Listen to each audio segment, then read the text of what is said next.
All Things Mavs. And they'll reset. Nowitzki again for the lead. Bang! All right, ladies and gentlemen, welcome into episode 2 of the All Things Mavs podcast. With you as always, I am your host, Jimmy Crowther. You can give me a follow on Twitter at Jimmy_Crowther. Or if you're not already following my Mavs account at all_things_Mavs. And we're like a little bit more than a day away from the official start of NBA free agency. And that's what we're talking about this entire episode. So recording this on Friday night, Saturday, when you guys are listening to this podcast, we're going to be in a place where NBA teams can officially start setting up meetings with their free agent targets. Now, as we all probably know, free agent meetings have already been set up well in advance. This league is a wink, wink, nudge, nudge, no tampering league, but everybody tampers. It already happened, so everybody kind of already knows who's meeting with who. But Saturday, all day Saturday, we're going to be getting that official word on who's meeting with who, when are the meetings actually happening, and all of that includes our Dallas Mavericks, of course. But Friday, there was so much like random news that just kept dropping, random rumors that kept dropping, and that's literally, I'm not going through segments, I'm not answering questions, I am just talking about every little rumor that could be linked back to the Dallas Mavericks, because this is the All Things Mavs pod. So what do you think we're going to be talking about? All things Dallas Mavericks, especially free agency stuff. So let's jump right in, because the first thing that really kind of caught my attention today was Mark Stein tweeting out that the Kings are intending, quote, they intend to offer Harrison Barnes, former Maverick legend, a 4-year deal worth nearly $90 million when free agency opens on Sunday. So what does this mean for Dallas? Look, number one, no, Harrison Barnes was never making a return to Dallas. Loved him while he was here. You know, when he was shipped out, I totally understood why, and also the fit was just not making that much sense. He did what he was supposed to do when he signed here, and, you know, now he's about to go make a good chunk of change with Sacramento. So how does this tie back to the Mavs? Well, number one, $90 million and 4 years for Harrison Barnes kind of sets the tone for some of these other wings that are on his same level, like a Malcolm Brogdon, who I'm going to get to in just a little bit, because the Mavs are also tied back to him. But it's, you know, what is that, $22 million per year for a guy like Harrison Barnes? It's like, okay, what are these guys like Brogdon going to be wanting in the open market? I think it gives us a better idea. How else does it apply to the Mavs? Well, the Kings were a potential suitor for Tobias Harris, okay? And Tobias Harris is a potential target for the Dallas Mavericks. Now, I know a lot of people don't love that fit, but a lot of people do. And I'm more on the side of, if he wants to sign here, I personally would not be mad if the Dallas Mavericks signed Tobias Harris to a max offer or a max deal this summer in free agency. I think he can be an incredible stretch 4. You know, if they can sign another big man, I think he could play the 3. You just let Luka play the 2, and then, you know, whoever you get at the 1. Only problem becomes you cannot go out and sign other guys if they get Tobias on a max contract. But potential suitors for Harris, it was the Jazz originally. You know, now that they got Mike Conley, that's probably not going to happen.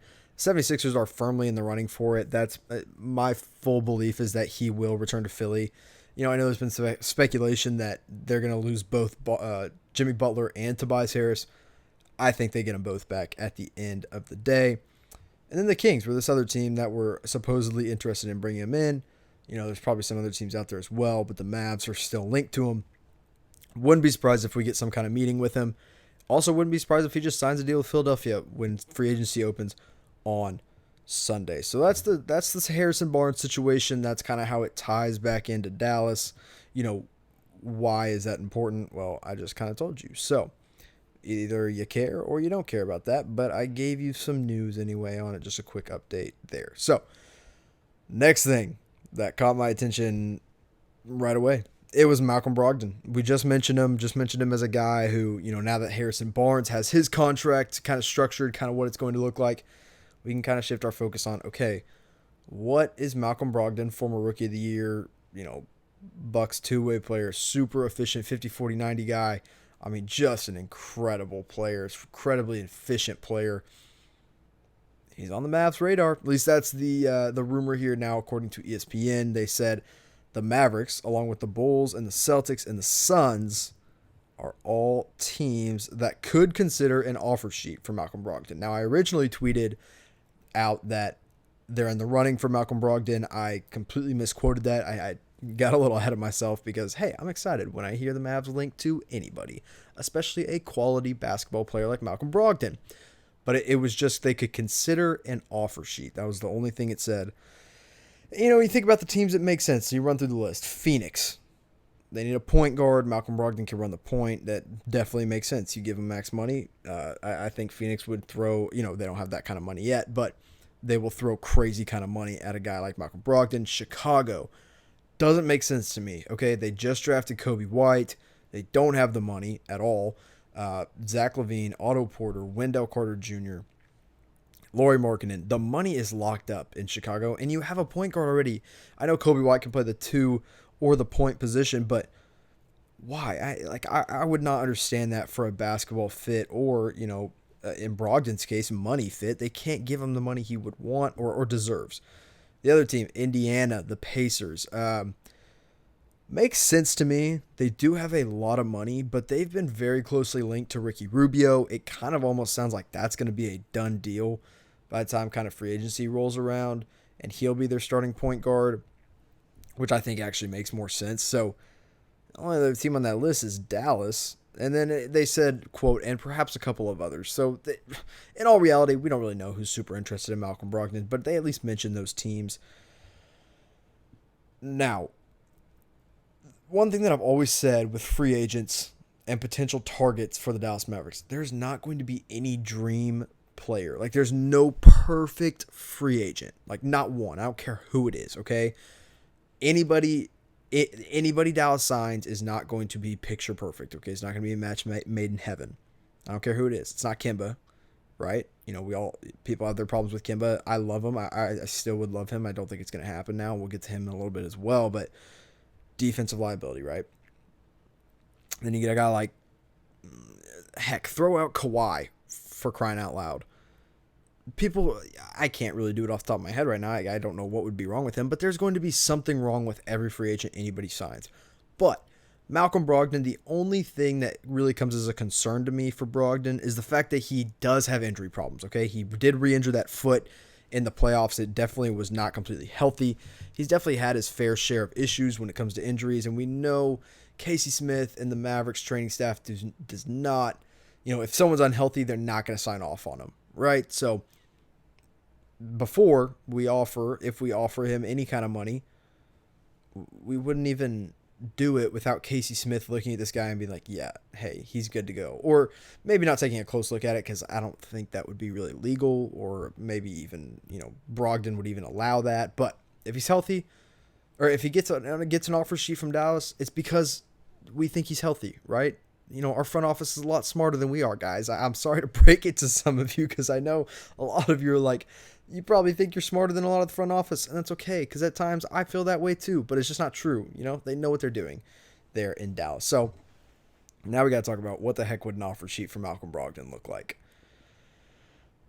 If you're going to get him away from Milwaukee, because he is a restricted free agent, in case some of you don't know that, $20 million is your starting point. Like, here was the quote from ESPN. It says, if Brogdon's 2019-2020 salary reaches $20 million or more, it becomes very hard for the Bucks to retain Brogdon, Brook Lopez, and Chris Middleton and still stay below the luxury tax, even if they can dump Ersan Ilyasova or use that stretch provision to waive John Lure, who they picked up in a random trade with the Pistons that sent out Tony Snell. But it's right there. It's at least $20 million to get Brogdon away from Milwaukee. I think it has to be more like $22 million, right? And if Dallas can stretch and waive Courtney Lee, which we all expect to happen, and it's literally just like, okay, Dallas, why? And, I've seen the report and the re-report of the cap advantageous trade, quote unquote, that the Mavs are chasing for Courtney Lee. It's not going to happen. Nobody's going to take that salary on. Like, I hate to break it to everybody out there. There is no one that's going to take that salary on unless we throw in, 3 of our future, we have 3 incoming second round picks. We'd have to give up all of those, which, maybe it's worth it. But I think just stretching away for Courtney Lee, that gets us to about $32 million in cap space.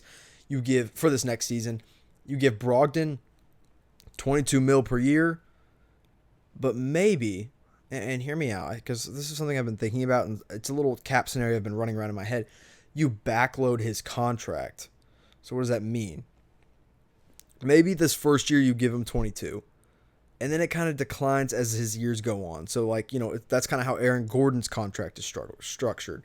So, for example, and this wouldn't be the exact numbers, but maybe you go 22, 20 in 2020. And then 2021 or whatever, he's making $21 million. And then it goes down to $20 million. Then it goes down to $19 million. So, as the years go on, he's making less money. But you give him all this money up front.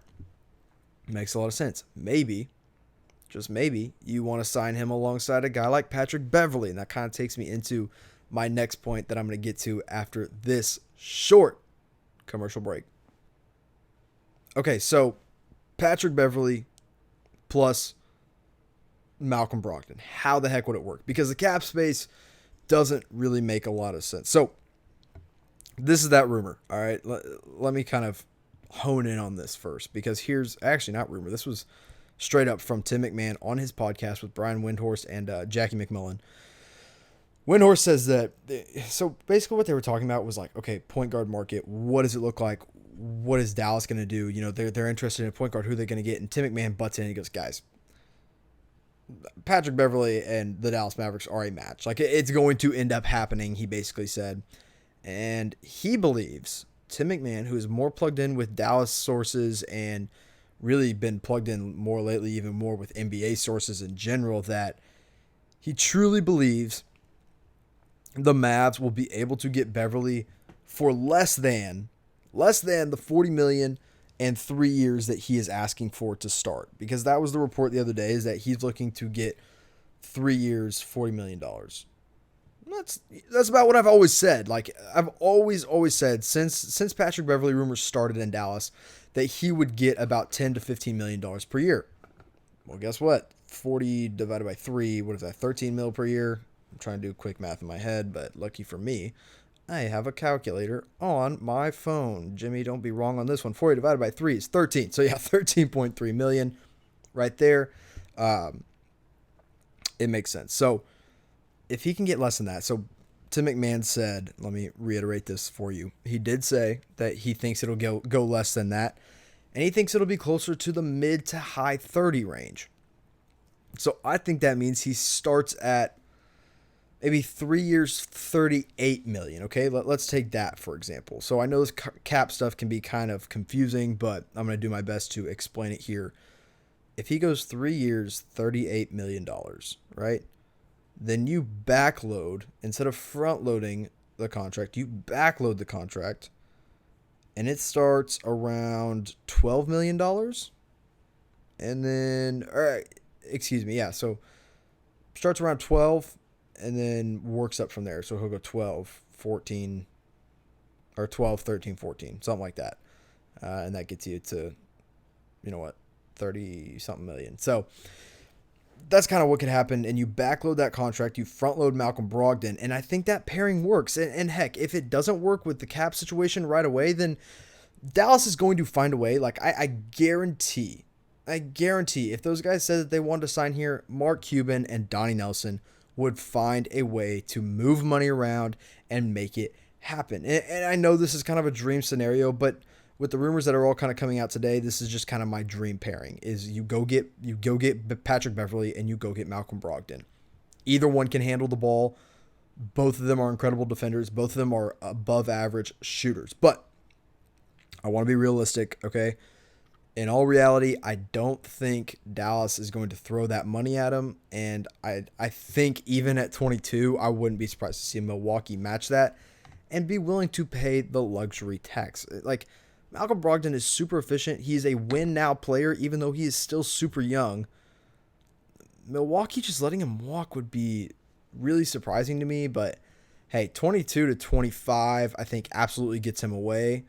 21 makes Milwaukee at least double think about it, or think twice about it. Double think, Jimmy, what the freak are you talking about? At least makes you think twice about it, the Milwaukee Bucks. So, Malcolm Brogdon, super interesting guy. This is the first of, national writers we've really seen them link Dallas to Brogdon.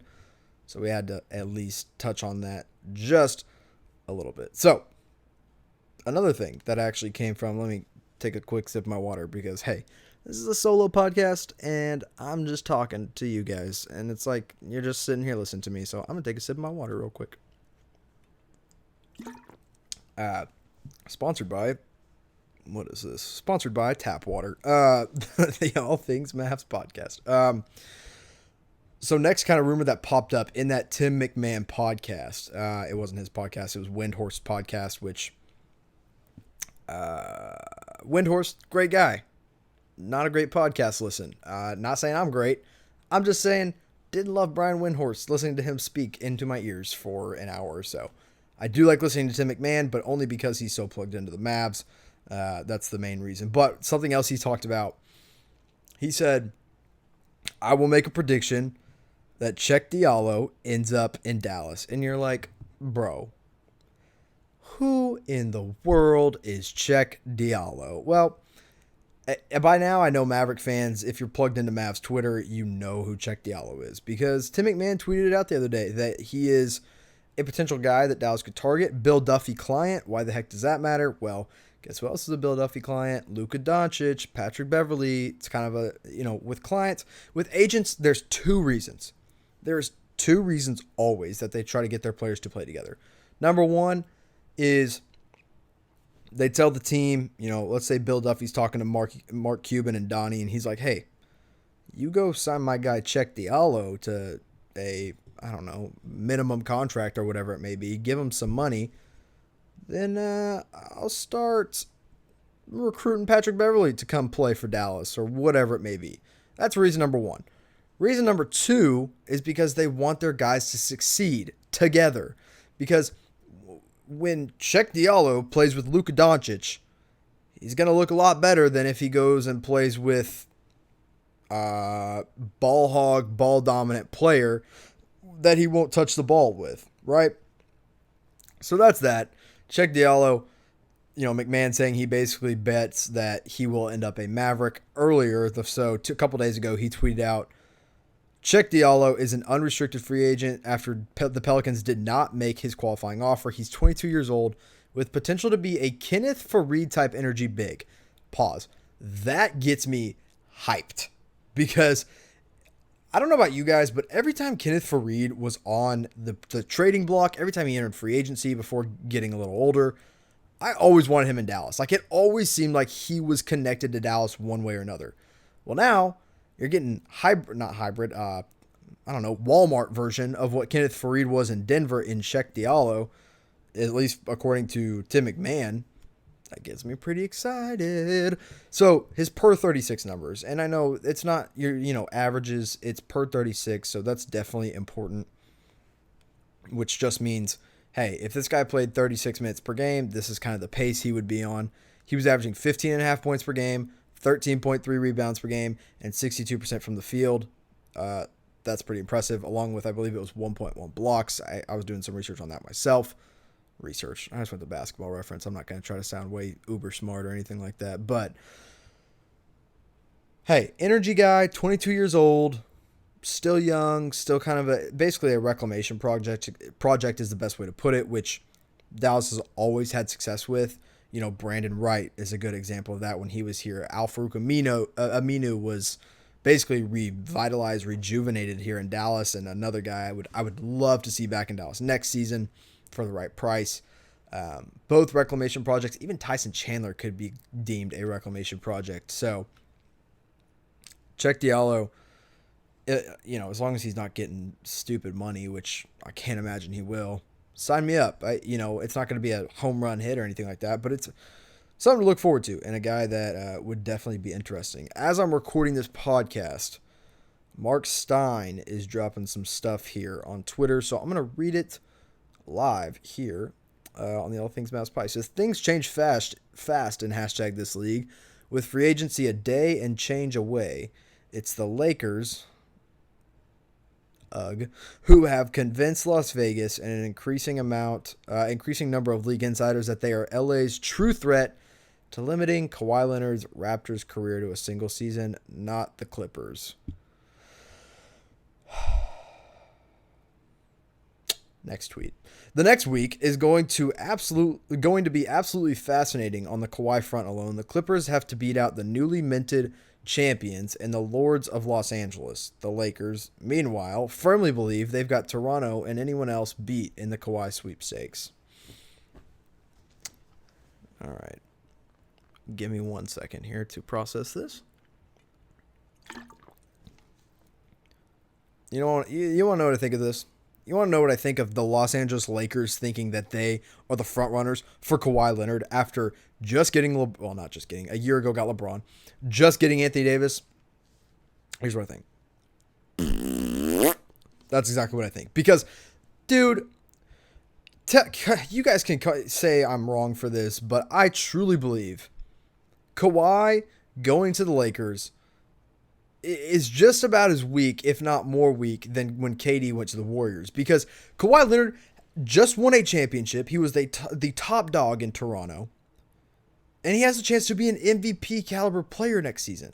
I really don't think he's actually going to go to LA. I think he's staying in Toronto. Since this is the All Things Mavs podcast, let's tie this back into Dallas. Chris Sheridan, I don't know when the last time you broke some news was, but you do not need to try to break news ever again, because the Dallas Mavericks were never and are never going to meet with Kawhi Leonard, okay? So why'd you get your hopes up, our hopes up? Why'd you do that to us, Chris Sheridan? I don't know. Anyway, Kawhi Leonard, I think he's staying in Toronto, but the Lakers feel entitled to a better chance at him than we all previously thought, but I don't believe it. I don't buy it, so let's stick with some Mavs rumors here on the All Things Mavs podcast, guys. Also, thank you guys for tuning in. Right now, I am on Spotify and Anchor, and we are slowly, I keep saying it's literally just me. Like, there's nobody else that does anything with All Things Mavs except for me, myself, and I. I am currently waiting on Apple Podcasts to approve all my stuff. Maybe by the time you're listening, it got approved. Don't really know how long that process is supposed to take. Very stupid, but just, I don't know what they need to approve, but whatever it is, we're working on it. Also, YouTube, posting all these podcasts on my YouTube channel, youtube.com/allthingsmavs.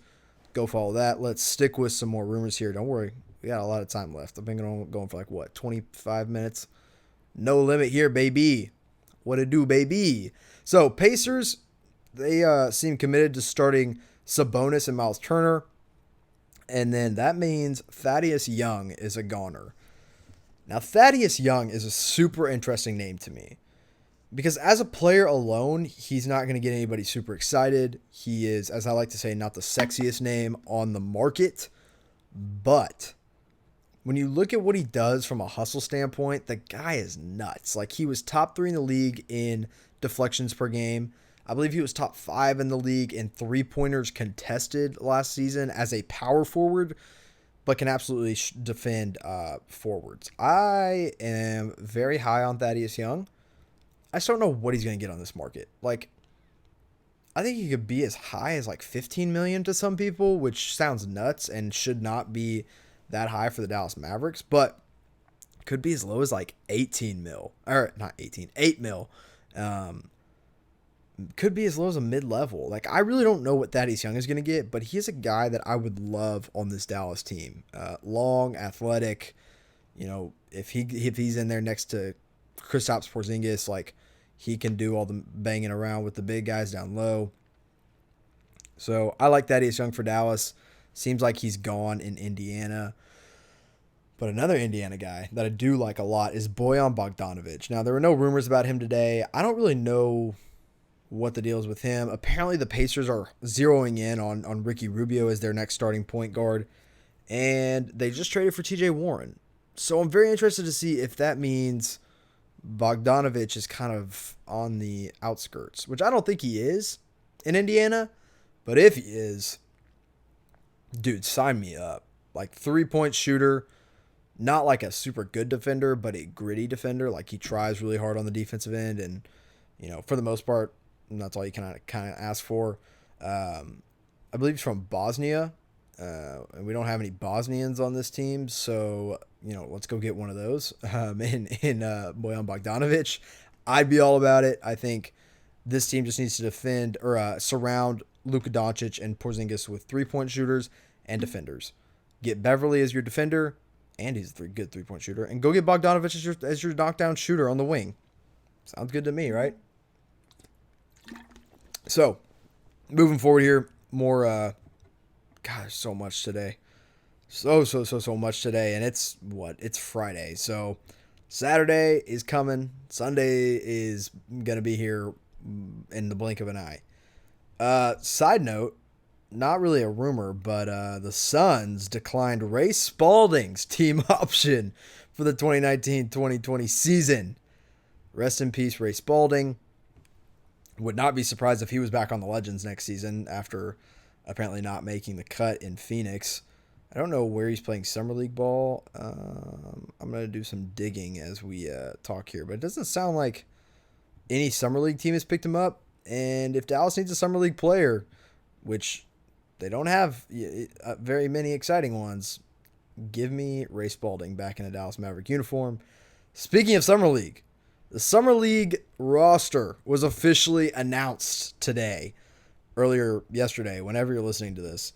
And we're going to run through the names just super fast because most of them really don't matter. Because, look, number one, if you're getting upset about Summer League, don't. Because if we're relying on Summer League to find us good players, we have messed up really, really badly. And by we, I mean the Dallas Mavericks, okay? When I say we, just get over it. Like, that's my team. I'm going to say we. But if we're looking for talent in the Summer League to make the actual roster, the Dallas Mavericks messed up in free agency or somewhere else along the way. But there are some fun names, okay? Start at the top. Daryl Macon, two-way guy, with Josh Reeves out of Penn State coming in. Potentially, he has an Exhibit 10 contract right now, which is just a really fancy way to say a G League contract with some incentives. Then, or Summer League contract with some incentives, I think, question mark. I don't know, whatever. Daryl Macon could be on his way out. We'll see. I really like him. Just, he's fun to watch in the G League. He just, when he got his limited time in Dallas, didn't really do much there. Stephen Thompson Jr. out of Oregon State. Undrafted guy. Apparently, he's a really good 3-point shooter. I think he set the record. He was made the second most in school history or something there.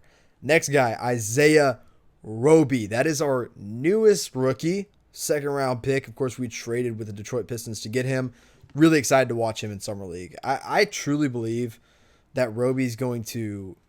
I do think he'll split time. I think he'll spend some time in the G League, as he should. But he will eventually, not even eventually, he will get some real run in Dallas, which I'm excited about. Next guy, out of Lebanon, Wael Araki. YL. Wall. Foreign guy, Lebanon. I tweeted about him a long time ago, and a lot of people that have seen him play got really, really excited. And I actually watched him, good player for the league or the country that he was playing in. I don't really know if he has a shot in the NBA, but hey, if he does, bring it on. Next guy, Yude Baba out of Tokyo. If any of you guys know about him, let me know on Twitter because I know zero about Yude Baba. And then, okay, I see what we're doing here. Campaign, baby. Cameron freaking Payne signed to a Summer League contract with the Dallas Mavericks. I think the best thing he ever did in his NBA career was dance with Russell Westbrook. So, congrats, Campaign. Next guy, Desean Pierre. He's a forward out of Canada, 6'6", 230 pounds, rookie. Josh Reeves, so that's the guy we signed to the Exhibit 10 contract. Incredible defender, incredible shooter. Really excited to see if he can do anything with the Legends next season. Trayson Burrell out of Memphis. He's a rookie. Don't know anything about him. Shane Whittington. I've actually heard that name a lot. He's a 6'11 guy. He's had 2 years of experience now in and out of the G League. I think mainly in the G League. Finn Delaney was a pickup. He played over in New Zealand. Actually was in a free agent minicamp with the Mavericks. I've watched him a lot. He's really good at getting to the rim. Not sure how great his jump shot is quite yet, but he's 6'7", forward, New Zealand. Kind of looks like Ryan Brokoff, not going to lie. Then, Youssou Ndoye. He's from St. Bonaventure. He's from Senegal. He's 7 foot tall, so that can almost always get you a spot on a roster. And then Kostas Antetokounmpo, the real Greek freak. Kind of, not really. I just like to say, Kostas, just recruit Giannis. If you're listening to this episode, just recruit Giannis in 2021. But yeah, he'll be playing with the Mavs G League or Mavs Summer League team, which I'm actually going to be able to go out to Summer League this summer. Obviously, it's in the summer. So super excited about that out in Vegas. And then the last guy to make the roster, Antonius Cleveland. And if you guys don't know Antonius Cleveland, you guys have not been invested in the Mavs these past couple years, because that guy is a great defender. He spent a year, not really a whole year with the Mavs, but a lot of time with the Mavericks a couple years ago. Excited to see him back on the Summer League roster. We'll see what he can do. So enough about Summer League. Back to our free agency rumors right after this quick break. So, Al Horford, okay? Hot name, hot topic around Dallas. Some people love him. Some people hate the idea. Some people love the idea of signing him, but some people hate they hate the idea of signing him for the money he wants. Some people are like, hey, just sign me up, whatever. I think the first guys that really fell in love with this idea and that got some of Mavs Twitter excited about it were the Locked On Mavs dudes, Nick and Isaac. And I got to say, they got me pretty hyped. But once I saw $112 million for 4 years, I got a little less hyped up. And then we saw the reports that, okay, that's not actually coming from Dallas. And then we saw the other reports that, wait, this is coming from Dallas. And then we saw the other report saying everybody's lying. Nobody knows who's giving this money to Al Horford. But the latest from yesterday, whenever you're listening again, is that Brian Windhorst, Ramona Shelburne say the Kings are absolutely showing interest in Horford, which makes a ton of sense, okay? Like, they're losing Willie Cauley-Stein. They don't really have a big man in the middle. I really love the fit for Horford in Sacramento. I just hate Horford going to Sacramento because it makes it another team in the Western Conference that is a potential playoff team. Like, you look through this list of teams in the West that could be potential playoff teams or that are playoff teams already, and things are going to get really tough for Dallas really, really fast if stuff like this keeps happening. Like, this is why we pray that Kawhi Leonard doesn't go to the West. This is why we hope that Kyrie Irving stays away from LA. This is why we really want to see Kevin Durant, even though he's not going to be healthy next season, go to Brooklyn, right? Kemba Walker, which we'll get to him in just a minute, but this is why we want to see him going to Boston, right? So hopefully Al Horford stays out in the East, but apparently if he doesn't, the Kings are an option, which is a really good team. You know, De'Aaron Fox, Buddy Hield, Al Horford, Marvin Bagley, Bogdan Bogdanovic, all those guys, all in Sacramento. They almost made the playoffs last season. You go get a vet to anchor down, and then, of course, Harrison Barnes is there too. You get a vet like Horford there. I like it a lot for Sacramento. But what does this mean? I still think Dallas will show interest, but I don't think they'll be the team to give him 112 for 4 years. It just, I don't see it happening, especially with, the signing of Beverley. Now, could both of them happen? Yes, if you make the money right, if you backload a contract and front load a different one, if you stretch and waive Courtney Lee, of course. A lot of things have to happen. A lot of things have to go right for Dallas to get Beverley and Horford. I just don't think either. I just don't think they happen together, okay? So, that's enough about Al Horford. We'll see if he actually ends up to be meeting with Dallas. Again, I would love Horford. I really would. Not for 112 million in 4 years. Maybe if we can get him to go down to 100, maybe if we can get him to go down to 95 or 90-ish, then I'd almost have zero hesitations about it. I say zero, or I say almost, because I guess I still have hesitations, so I can't really say that. But again, Horford, Kings interest is absolutely there. There was some other stuff today, not Mavs related. Kevin Durant officially announced the teams that he's meeting with. And I kind of give my thoughts on KD here. I think it is becoming very realistic that he goes back to Golden State next season. Klay Thompson, that's another note. He's definitely going back to Golden State this next season. There was the report from whoever it was, Woj, I think, the $190 million for 5 years or 4 years, whatever. Like, he's getting it. That makes way too much sense.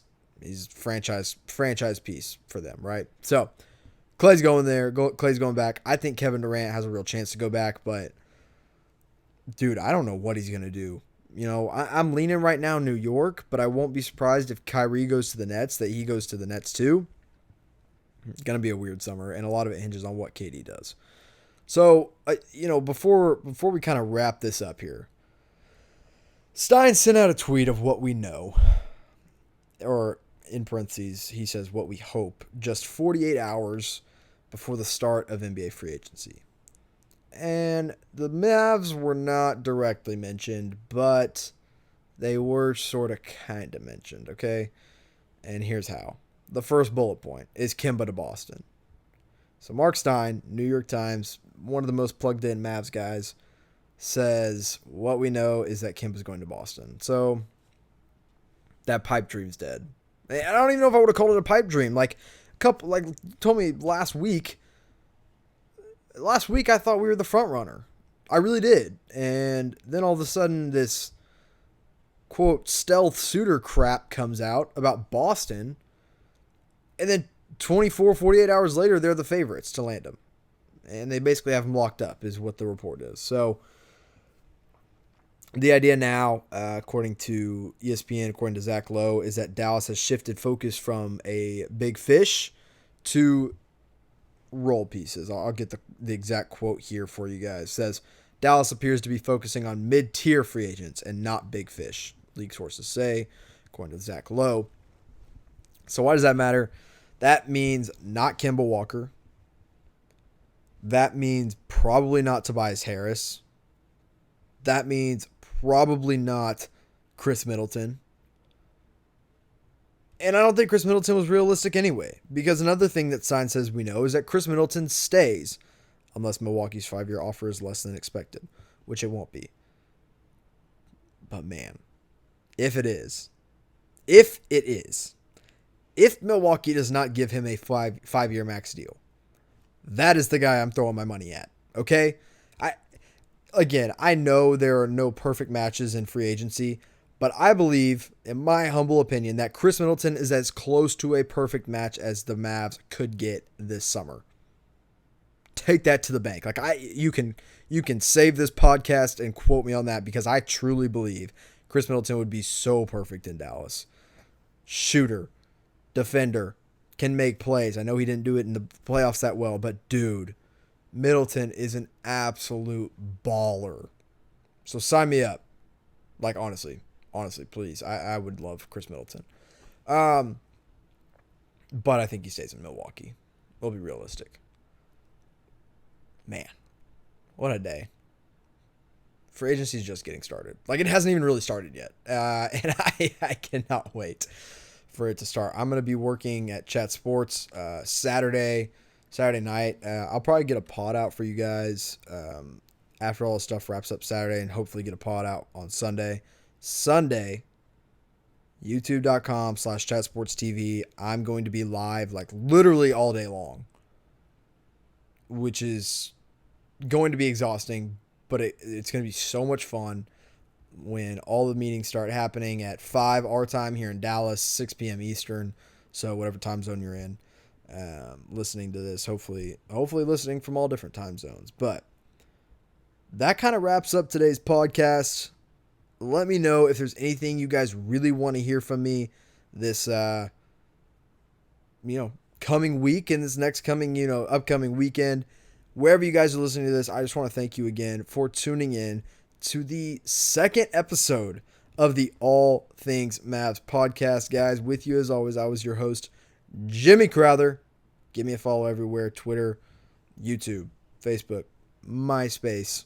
Not really. But again, thank you guys, and go for it.